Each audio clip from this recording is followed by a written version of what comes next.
Hello guys, welcome to KG kitchen. இன்றைக்கி நம்ம சேனலில் என்ன பார்க்க போகிறோன்னா, கருவாடு தொக்கு எப்படி பண்ணுறதுன்னு தான் பார்க்க போகிறோம். அதுக்கு ஒரு கடாயில் நல்லெண்ணெய் விட்டுக்கோங்க.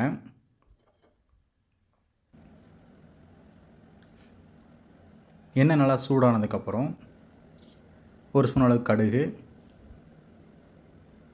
ஒரு அரை ஸ்பூன் ஜீரகம் நல்லா பொரிஞ்சதுக்கப்புறம் ஒரு 4 க்ரீன் சில்லி நல்லா 1-2 கீறி போட்டுக்கோங்க. அது கூடவே ஒரு கொத்து கருவேப்பிலை போட்டுக்கோங்க. இது கூட சின்ன வெங்காயத்தை 1-2 கட் பண்ணி ஆட் பண்ணிக்கோங்க. இது நல்லா வதங்கி வரட்டும்.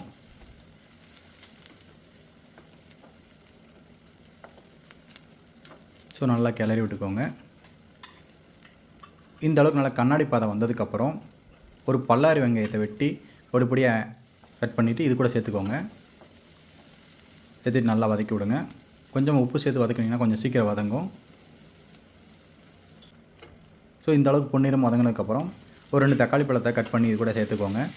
சேர்த்து நல்லா வதக்கி விடுங்க. ஸோ இது கூடவே நல்லா வாஷ் பண்ண கருவாடை இது கூட சேர்த்துக்கோங்க. சேர்த்துட்டு இது கூட நல்லா வதக்குங்க.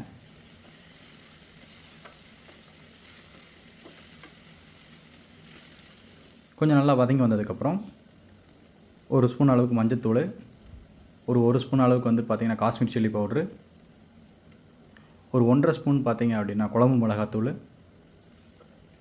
சேர்த்து நல்லா கிளறி விடுங்க. இது கூட கொஞ்சமாக தண்ணி ஆட் பண்ணிக்கோங்க.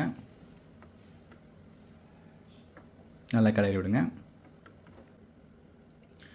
நல்லா கொதித்து வந்ததுக்கப்புறம் இது கூட ஒரு சின்ன லெமன் சைஸ் அளவுக்கு புளியை கரைச்சி இது கூட சேர்த்துக்கோங்க.